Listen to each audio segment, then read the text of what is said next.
Hello, sa mga nagtatanong, ito na yung full gastos namin sa 3 days atok namin. Out na yung mga extra snacks, pero share ko na rin para may idea kayo. Little change lang sa short vid since may dinagdag ata ako. Bali, solid north yung bus namin. 5 AM kasi yung next get sa Victory. Smooth yung biyahe, mabilis, tsaka isang beses lang stopover namin. Ito na sign ng Baguio, strawberry taho. Trinay muna namin to habang papunta kami sa market. Magatas, masabaw. Naghanap lang kami ng karinderya, ito yung gastos namin. Pwede kasi magluto sa transit, kaya namili naman kami dito sa market. Pero kung ayaw magluto, meron naman silang food. So from market, taxi na kami papunta sa terminal.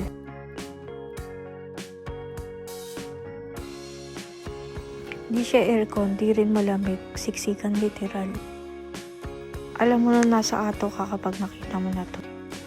Kung day tour ka, pwede ka na ditong kumontrata, 500 per spot. Pero kami sa transient muna diretso.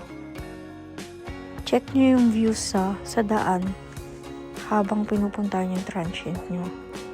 Diba maganda na yan? Bali bago lang din daw to. Bali, ito yung room namin with extra foam.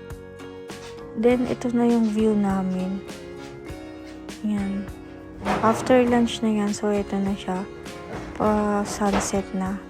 Then, foggy na siya. Namumuo na yung mga clouds siguro sa ibang part. Ayan, parang freezer na. Inabot na kami nito. Tulog muna kami para bukas. Ito yung iba kasama sa kit. So, morning, ito yung view nila sa likod. Tapos, ito yung pa-sunrise nila. 4 AM, preparing kami sa pagdating ng van namin. Short shots lang tayo per spot kasi focus tayo sa mga gastos tsaka kung worthy siya.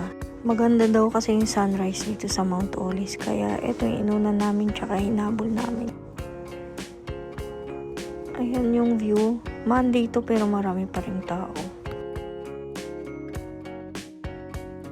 Next na tayo sa Hidden Garden. Meron siyang short hike. Ito na siya. Para mga lollipop yung mga bonsai. Japanese daw yung pangasawa na may-ari. Late lunch na kami. Dito na kami kumain. Masarap dito. At saka mas mura na to. Dito ka mag-withdraw if short ka sa cash. Hanggang 6 PM lang in order. Kaya bumalik muna kami sa transient namin.